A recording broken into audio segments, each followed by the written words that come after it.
Gracias a Scotia y tu empresa, alienta al Fútbol Club Barcelona en el Spotify Camp Nou. Abre o incrementa hoy el saldo de tu cuenta corriente o cuenta de ahorros y estarás participando por 2 paquetes dobles para ver el clásico Barcelona versus Real Madrid. Además, participa por camisetas autografiadas, balones autografiados y otros premios más. ¿Qué esperas? Aprovecha esta oportunidad. Términos y condiciones en www.scotiabank.com.pe/Barcelona. Scotia, banco oficial del Fútbol Club Barcelona. Benji Espinosa, ahí está. ¿Cómo está usted, doctor? Chema, un placer como siempre. Le veo buen semblante. Sí, bueno, hemos estado descansando, reflexionando, cavilando como siempre. Ya. ¿Y está con buena salud usted? Sí, gracias a Dios con buena salud. ¿Y es un joven? Sí, treintañero.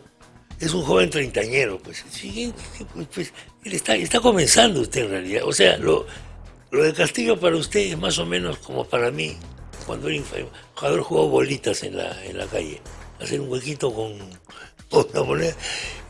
¿Cuándo fue la última vez que habló con Castillo usted, doctor Benji? El mismo 7 de diciembre por la mañana. Al mismo. Sí, fue una comunicación bastante breve y corta, en la que quedamos que nos veíamos en el Congreso por la tarde. Claro. Exacto, porque un día antes, cuando estuvimos reunidos, avisorábamos que iban a haber probablemente personas que iban a remolinarse alrededor del presidente, acompañarlo. Entonces nosotros dijimos que no íbamos a participar junto al doctor Palomino en esa comparsa, en esa caminata hacia el Congreso. Lo esperábamos ahí una hora antes. En el Congreso. En el Congreso. Claro. Entonces la comunicación fue muy corta para decir, nos vemos allá. O sea, esto que habíamos acordado un día antes. ¿Usted lo notó normal en su tono de voz? Normal. Ya, o sea, no estaba nervioso, no estaba... No le dijo nada, etcétera. No me dijo nada. Ahora, su cálculo era que no iban a llegar a los votos, ¿no? Sí, claro, hasta una noche antes que conversábamos. O sea, hubo cálculos de todo tipo. El cálculo político, que era un cálculo básicamente aritmético, numérico, claro. Se llega o no se llega a los votos, a los 87. En el peor escenario, habían por lo menos una distancia de 5 a 6 votos en el peor escenario. Eso es lo que todo el mundo me decía. Acá también yo llegué a esa conclusión. Todo el mundo llegó a esa conclusión. Luego, había un cálculo jurídico y más allá de las pasiones exacerbadas de ese momento, si uno mira fríamente el pedido de vacancia, era un pedido absolutamente insostenible y bastante flojo en su construcción, en su narrativa, en el apoyo de los elementos de convicción, en la fuente que citaban. Entonces, el cálculo jurídico también estaba de nuestro lado. Estaban ustedes tranquilos, en realidad. Absolutamente. Un día antes, de hecho, el clima, el ambiente de la reunión era sin triunfalismo, pero con una proximidad hacia la victoria. Y iba a ser un elemento muy importante, dado que era el tercer pedido de vacancia que se discutía, ¿no? Ya que hubiese un cuarto ya difícil. Bastante difícil. O sea, todo el mundo, yo calculaba también eso, le digo, o sea, que no se iba a alcanzar el número de votos. Sí. Y que, en fin, una cosa iba a pasar, pues. Y se iba a desacreditar ya la prédica de la vacancia. Exacto. O sea, ustedes estaban totalmente tranquilos. ¿Y qué pasó? Y bueno, yo venía pensando hacia acá, Chema, y decía que a veces cuando tú escuchas a varias personas, eres una persona que no eres cerrada y por tanto eso puede ser una virtud. Pero se transforma en defecto cuando escuchas a varias personas y no terminas de decidirte o tener una voz propia. Entonces, eso es, creo, lo que pasó. Finalmente creo que escuchó a personas incorrectas, escuchó el consejo incorrecto, o leyó el mensaje incorrecto. ¿De quién fue el consejo incorrecto? No lo sé. ¿Quién se lo habrá dado? No Porque lo ahora sé. nadie tiene nada que ver con el documento. Eso, Betsy Chávez no sabe nada. No sabe nada, si la han visto sentada, no sé si sentada para nada. Su colega, el doctor Torres, tampoco tiene nada que ver. Yo digo una cosa. Yo les hubiera recomendado esto. Lo que pasa es que yo tengo una vocación suicida para ellos, en el sentido de que, sí, pues, yo hice un golpe porque yo quise hacer la revolución y no me dejaron, punto. Y pasó a la historia y se acabó. Sí, pues, pero acá es una cosa creo que es muy importante el resultado de las investigaciones, que entiendo que se están adelantando y están Lo que hizo este avanzando. caballero en la mañana Voy a ver cómo se llama el señor. El de la mañana. Del día 7 de diciembre. El que declaró en el Congreso, vaya. Estamos hablando de Salatiel Marrufo. Ese señor. Ajá. ¿Eso le ha afectado tanto al presidente Castillo como para hacer esto? ¿Eso ha sido tan decisivo, cree usted? No lo creo. En la narrativa, digamos, es casi unánime que era un punto importante, o que fue un punto importante, porque, digamos, teníamos una persona que decía que había entregado dinero personalmente al presidente. Sí, pues. Pero yo un día antes había anticipado que al día siguiente, horas previas, minutos previos, hasta segundos previos del debate del tercer periodo de moción de vacancia, iba a aparecer algo. Sí, definitivamente. Pero iba a quedar en palabras. Porque lo que dijo Salatiel fue, yo hice esto, claro, yo entregué, fue por esto, por esta coima, por este pacto venial. Es mi palabra. Su palabra. Eso y creo que hemos estado resultado inundados de palabras, Usted Chema. lo que hubiese dicho ayer era muy simple. Es su palabra. Exacto. Es Es un su acto de palabra, fe. es un dicho, pero no es un hecho. Claro, y esto no puede ser un acto de fe. Un acto de fe será la posesión del Señor de los Milagros. Pero no San Marrufo, ¿no? Por supuesto, además de que estamos hablando de una persona que, digamos, se confiesa como delincuente. Entonces, bueno, pero es que todos, pues esto, doctor, usted sabe muy bien. Por supuesto. Tiene que confesarse, si no, no hay colaboración. Pero hay colaboración en la medida en que esa palabra de la persona que confiesa ser una persona que ha delinquido y que vive al margen del derecho, tiene que probarse. Que precisamente por eso es que la ley, en un sentido sabio, lo que dice es que nada de lo que diga una persona que se considere y se declara como delincuente, ¿no es cierto?, puede valer si es que no es comprobable. Por supuesto. Quiere decir que esto tampoco habría sido decisivo en el ánimo de Castillo. Bueno, para mí no debería haber influido. Pero espero que no haya sido eso. Espero que no haya sido eso, porque incluso en la reunión que tuvimos, que sostuvimos en Palacio de Gobierno una noche atrás, una noche antes, yo había sido muy firme en decir, pero se dirán cosas. Bueno, finalmente habrán proclamas inflamadas, habrán expresiones altisonantes, habrán señalamientos con el dedo acusador, pero eso no puede cambiar ni el objetivo ni el discurso de defensa, que era absolutamente sólido. ¿Qué cara le ponía a Castillo cuando usted decía esto? Se le notaba confiado, se notaba... ¿Se notaba confiado? Sí, se notaba que había una buena disposición. Es increíble. Fíjese, además, Chema, te voy a decir algo. Se había construido, ¿no es cierto?, el discurso que iba a dar el presidente ante el Congreso, porque se había distribuido, digamos, en tres momentos la defensa. La defensa del presidente, que no solo iba a ser política, sino que también iba a ingresar al terreno jurídico. Luego, la defensa que yo iba a realizar, básicamente levantando las imputaciones de carácter penal o delictivos. Y finalmente iba a concluir el doctor Palomino Manchego con los aspectos básicamente teñidos de constitucional, ¿no es cierto? Y en la prédica, en la defensa que iba a enarbolar el presidente Castillo, habían puntos muy sólidos y había expresiones que eran bastante fuertes y que iban a dar un buen mensaje a la población. Lamentablemente eso nunca terminó leyéndose ni sustentándose, muy a mi pesar. Le cuento, yo estaba acá al aire, estaba en el programa, y de repente se corta, me dice Karen, hablando Castillo, cortamos. Comienza el hombre a leer esto con una cámara, además con una toma rara, una toma cerrada. Una toma cerrada, muy mala toma, ¿por qué? Porque lo coloca el hombre, ahí está. Como si estuviese estando encajonado, o sea, prácticamente frente a un pelotón de fusilamiento. Eso es muy importante como imagen. Y comienza a leer. Entonces yo le digo a los muchachos, ustedes no saben cómo es esto, no se preocupen, cuando venga el jeep del ejército a llevarme preso a mí, yo voy a hablar con ellos, no hay problema. Y a mí no me van a llevar por la ancianidad, porque pensábamos que esto era una cosa ya arreglada, que era un golpe. Que estaba coordinado. Estaba coordinado, pero es una cosa elemental. O sea, ¿cómo puede uno hacer eso sin estar coordinado? No se entiende.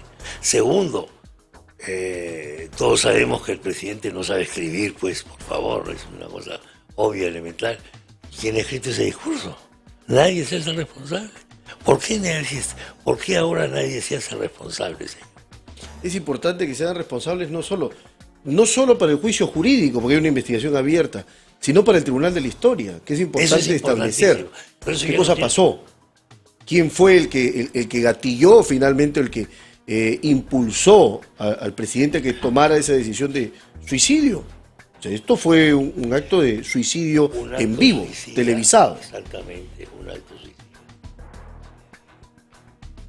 ¿Usted cree hasta ahora que es inocente de los cargos? Hasta hoy no veo una prueba que cambie el escenario de la defensa ya, que yo... Está bien, pero establecí. ¿Usted cree que es inocente o no? Una cosa es la prueba y otra cosa es la fe. Yo recuerdo cuando usted recién tomó el caso, sí, vino acá, yo le dije, ¿usted ha mirado a los ojos a su defendido? Sí. Me dijo, sí. Y esa mirada a los ojos es inocente, me dijo usted. Sí. Porque le miraba a los ojos. Yo salí de la defensa del presidente Castillo y esa mirada no cambió para mí. Lo que cambió, lamentablemente, y echó por tierra todo mi trabajo, es que se desmoronó la defensa hacia el orden constitucional, que yo no podía consentir ni tolerar con mi presencia en la defensa. Ahora sí nos puede decir qué pasó esas horas que usted se retiró de la defensa, ¿se acuerda? Claro, básicamente sin... mucho antes de esto. Sí, claro. Pero cuando yo dije, yo debo decir cuál fue mi hipótesis. Creo que la dije acá. Benji se ha enterado de que esta chiquita sí estaba en Palacio. Y como se ha enterado de que sí estaba en Palacio, la joven está... Jennifer Paredes. Correcto, me hace acordar. Ya acá te necesito un staff de auxiliares mnemotécnicos acá, impresentable. Como se ha enterado de eso, es que se ha quitado. ¿Y por qué ha regresado? Me dijeron, porque le han prometido que eso no se volverá a repetir. ¿Estoy equivocado? A ver, sin ánimo de incidir ni horadar el secreto que hay en este binomio abogado-cliente, que como siempre he dicho, digamos... Confesor cura. Por supuesto, mal haría yo en revelar los detalles en específico, pero te puedo decir que fueron aspectos de coordinación elemental y básicas que no se estaban dando.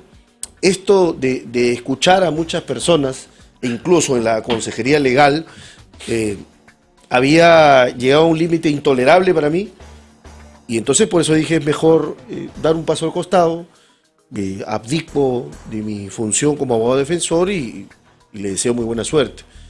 Finalmente se me prometió que estas descoordinaciones iban a cesar, que escuchar a otras personas, digamos, distintas a su abogado, a su consejero legal, iba a acabar ahí. Entonces por eso es que retomé luego de una conversación en la que se me hizo ese compromiso, ¿no es cierto? Lamentablemente siento que terminó finalmente, o sea, escuchando a las personas incorrectas, el mensaje incorrecto, el consejo absolutamente incorrecto, yo nunca funesto para sus intereses. Yo decir, nunca lo he tratado a Castillo ni a nadie de su entorno, pero lo que me dice mucha gente es que le escucha a todos y le dice que sí a todos. Entonces, lo que le dice el último es lo que va a salir. Pero de repente si alguien lo llama, eso es lo que va a salir. Que tiene unas vacilaciones espantosas. Entonces, claro, al final uno dice, ¿con quién estoy hablando? Estamos quedando en una cosa, pero va a venir otro que le va a decir que no. Noblecilla, por ejemplo. Raúl Noblecilla. Ya me acordé el apellido, tremendo mérito, tremendo éxito. Un aumento de $500 ahorita. Oiga, este doctor Noblecilla, por ejemplo, ¿usted lo conoce a Noblecilla? Lo conocí con ocasión de... Con esta cuestión. De la defensa, exacto. Algunas veces hemos coincidido. ¿Qué tiene que hacer? No lo estoy juzgando, digo, pero ¿qué tiene que hacer metido ahí de una manera informal? ¿Cómo dicen ustedes los abogados? Amicus curiae, ¿cómo es? El amicus curiae en latín es el amigo de la corte, ¿no? Claro. ¿En qué condición está ese señor ahí?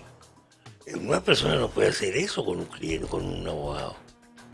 Por eso es que, claro, yo creo que podemos sacar una gran lección a partir de lo que pasó, precisamente en que estas relaciones abogado-cliente que son muy tensas y que probablemente pueden alcanzar el cénito, punto más alto, en un personaje con la exposición del presidente de la República, creo que revelan que tiene que haber confianza recíproca y tienen que haber compromisos recíprocos. O sea, esto no puede ser solo un camino de ida, es de ida y vuelta.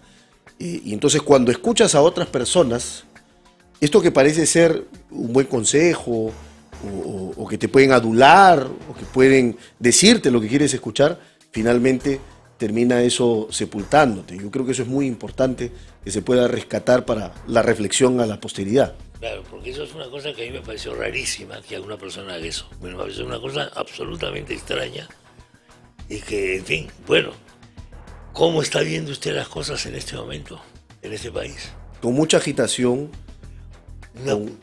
con mucha turbulencia. Una turbulencia espantosa. Ahora, Sí. Castillo ha venido preparando esto, creo yo. ¿Usted no cree? Bueno, no. Estas reuniones que ha habido, esto es una cosa que se ha venido gestando.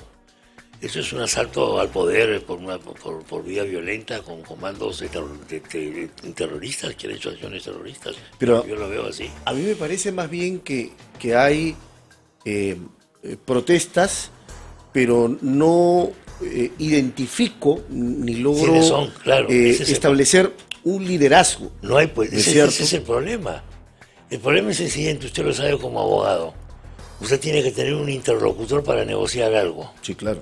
En este caso no hay un interlocutor. Entonces el Perú está realmente al garete. En este momento estamos al garete. ¿Qué nos espera, doctor Benji Espinosa? Espero yo que podamos alcanzar la paz que es necesaria ¿Usted la ha para el tratado desarrollo. Claro. ¿Usted la ha tratado a la presidenta Boluarte alguna vez? Nunca. Nunca la ha En ningún tratado. momento, nunca. Cuando alguna vez me acerqué, iban a hacer estas conferencias de prensa, ¿no es Sí. cierto? Y muchas veces pusieron una silla para mí, ubicaron un sitial para que yo pueda participar.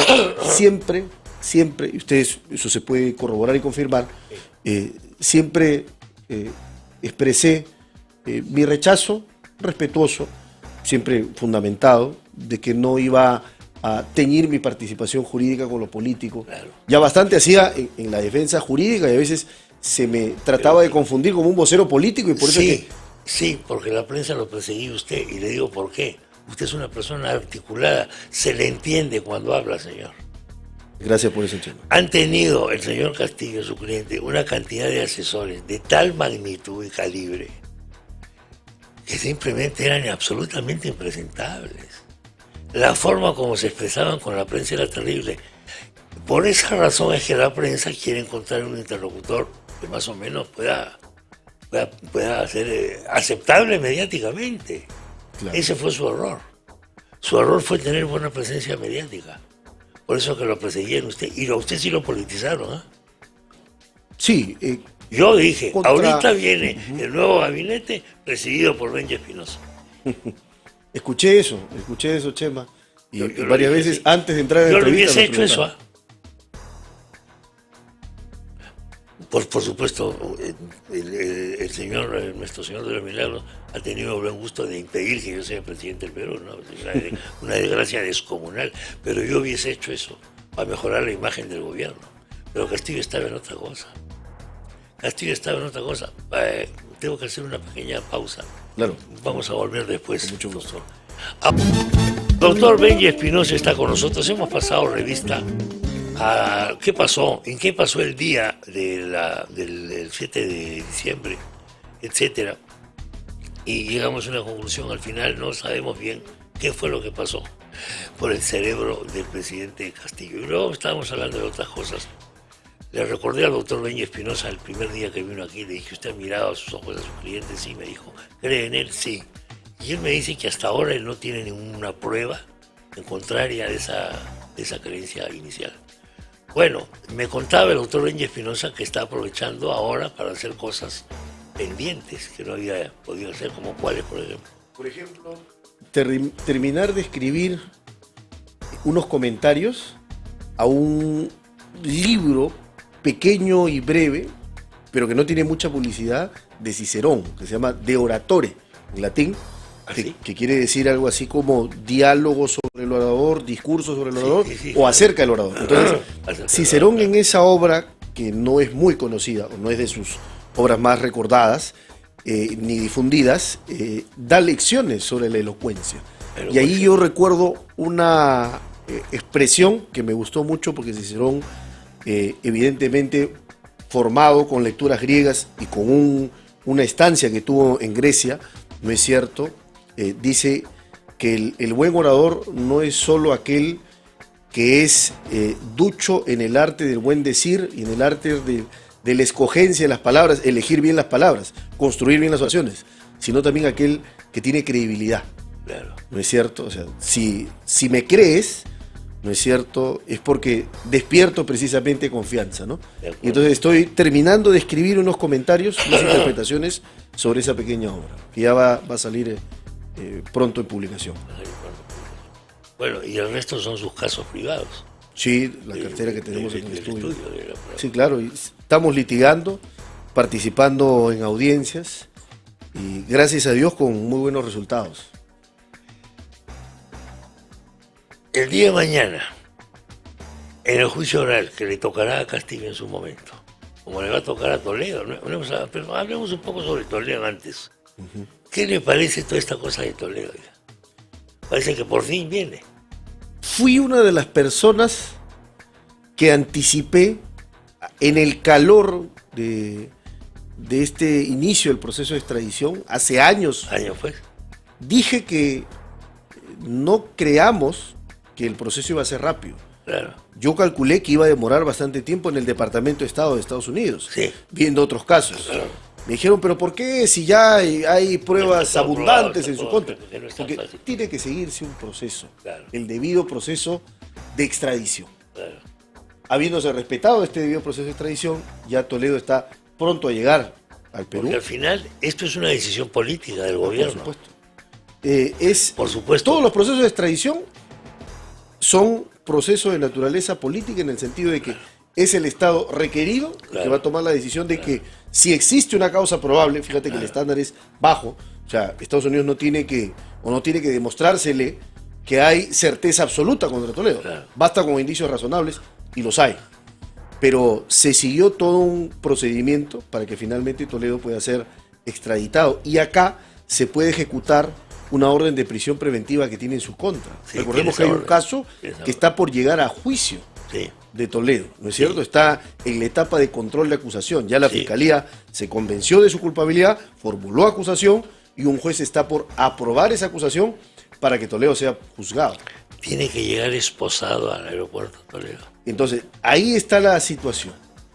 No necesariamente, pero acá sí va a ser definitivamente confinado en un establecimiento penitenciario, que es altamente probable, casi cierto de que sea Barbadillo, ¿no es cierto? Que ha sido acondicionado con ese fin. 3 presidentes en Barbadillo. Que tendría a 3 expresidentes.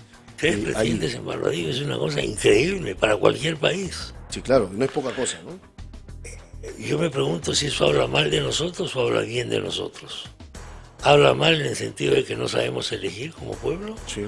¿O habla bien en el sentido de que la ley vale para todos? Bueno, tiene ambas perspectivas, ambas lecturas se puede dar. Ahora, también deja el mensaje siguiente. El camino de la extradición a Toledo en cuanto a su libertad ha sido sinuoso. Toledo va a Estados Unidos sin tener ninguna orden de detención en su contra. Es correcto, sí. Segundo, Toledo está allá, le ordenan una detención con fines de extradición. O sea, básicamente, te detengo para que no te escapes mientras se resuelve si te extradito o no. Eso se llama la detención con fines de extradición. Pero cuando llega la pandemia, el COVID, por razones de salud, ordenan su libertad y Toledo estuvo todo este tiempo en su domicilio, ¿no es cierto?, bajo grillete electrónico. Entonces, eso es algo que tenemos que aprender acá.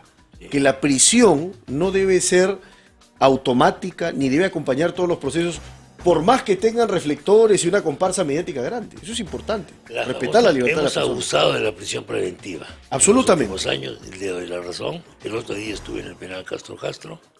El penal Castro Castro, que tiene cosas muy buenas, está sobrepoblado, como todos los penales. 4-1 por lo menos, o 4.5-1 de lo que debería ser. Y esto en parte se debe, 1, a que los políticos aumentan penas porque dan titulares en la prensa, y 2, a que la prisión preventiva se ha convertido en una sine qua non del éxito fiscal. Exacto. Y ese es el problema. Pero no pensamos en las consecuencias. Claro, esto es como que es el hacinamiento de los penales. Ajá, esto es como coger dinamita, prenderle fuego, lanzarlo, que explote y luego irnos. No importa lo que pase después, no importa la erosión de las instituciones, no importa que tengamos penales asignados, no importa que se hayan declarado todos nuestros penales en un estado de cosas inconstitucional por déficit de seguridad, por déficit de salud, por déficit de atención, no importa eso. Finalmente lo que importa es, como tú decías, Chema, permíteme cerrar esta idea, la idea es esta ecuación, prisión preventiva igual a eficacia en la persecución del delito. Y no hay nada más erróneo que eso, es una apariencia. Es correcto. ¿Qué derechos tiene un preso, Benja Espinosa? El único derecho que le está privado a la persona que ingresa a un reclusorio, a una prisión, es el derecho a la libertad. Pero jamás puede estar privado de su dignidad. O sea, se le tiene que tratar como un ser humano, sí, pues, no como un objeto ni como una cosa. Ejemplo, el baño y el agua. El baño y el agua. No se piensa en eso nunca. Nunca. El baño y el agua. La alimentación, en fin, una serie de cosas más, ¿no? Y bueno, y el hacinamiento en sí, ¿no? El hacinamiento que dices, hoy la realidad penitenciaria en el Perú es que estamos en una situación de desborde y crítica absolutamente. Hablabas digamos, que allí donde debe estar uno, hay 4 o 5, sí. Y hay muchos penales en el Perú en donde las personas simplemente no duermen acostadas, sino duermen de pie, precisamente por el hacinamiento. Entonces, eso es intolerable, eso es repulsivo en un Estado constitucional de derecho. Repito, la persona está privada de libertad, no está privada de dignidad, no está privada de alimentación, no está privada de acceso a agua en condiciones suficientes, en condiciones dignas, y hay muchos aspectos que se tienen que mejorar. Uno de ellos es que la prisión preventiva de verdad se excepciona. O sea, yo no concibo que si yo voy con una tos al médico, el médico me mande a operarme, ¿no? Entonces, la prisión preventiva es la operación para el médico, es la excepción. Lo que pasa es que el concepto de libertad en nuestro país es bien relativo, debo decir. No tenemos cariño a la libertad. No tenemos la convicción. No tenemos cariño a la libertad. No, nuestra democracia es una democracia mental de baja intensidad. Institucional, de repente, como diseño, es más o menos democrático. Y como acto del sufragio es más o menos democrático. Pero como actitud de la población, mentalmente, no somos para nada. Oiga, ¿y qué pasa si lo llama Castillo para que lo defienda en el juicio? Bueno, me llamó Aníbal Torres el mismo día por la noche. Yo le di una respuesta que si me llamaran hoy o mañana, también mantendré. Ya no regreso a la defensa. No regreso a la defensa y por supuesto que espero que lo defiendan bien. ¿Qué tal se llevaba con Torres usted? Lo vi pocas veces, al doctor Aníbal Torres. No me llevaba mal. Pero tampoco tuve mucho tiempo para poder interactuar y conocerlo más. Porque tenía tales exabruptos, usted me va a decir que no, porque usted no tiene que ser una persona discreta, porque usted ha leído el manual de urbanidad y todo lo demás, y yo no. Y los exabruptos que daba Torres en los medios de comunicación eran pues impresentables. Y eso malogró enormemente la imagen de Castillo y de Torres, por supuesto. Pero a Torres le importaba poco, en mi opinión. Usted me va a decir que no, por supuesto. Bueno, pero también hay que reconocer que hubo excesos de otra parte, ¿no?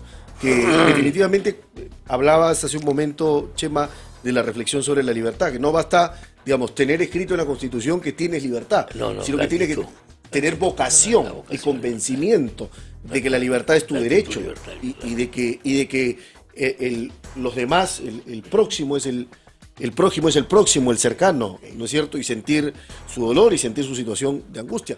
Y yo creo que hubo excesos de ambos lados. Creo que también hubo excesos por parte de la prensa que finalmente condenaba sin juicio, que finalmente se excedió en epítetos, en calificativos. Entonces, yo creo que es importante reconocer de ambas partes, ¿no?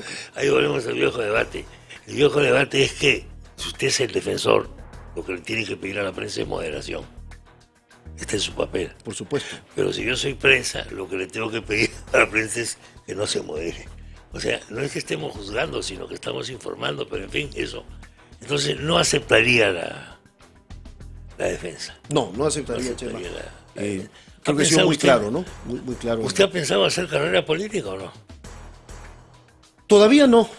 ¿Qué tal respuesta? Tremendo. Todavía no, Chema, porque... Primero ha dudado, segundo ha dicho todavía no, mañana sí. ¿Qué edad tiene usted ahora, doctor? 33 años. Todavía no, ¿por qué? Está para entrar a la Chico Zafrista peruana. A ver. Te explico por qué, Chema. Sí. Porque creo que todavía hay un trecho por caminar en mi carrera como abogado. Creo que tengo que escribir algunas obras que ya lo he visto de cerca, y los meandros propios de la política y en el cogollo del poder. Usted va a escribir las últimas escenas de Castillo, ¿no? Y hasta puede ser unas memorias por todo lo que significó para mí una gran experiencia leccionadora, la defensa del presidente Castillo. Pero lo que te quería decir es que la política toma tiempo.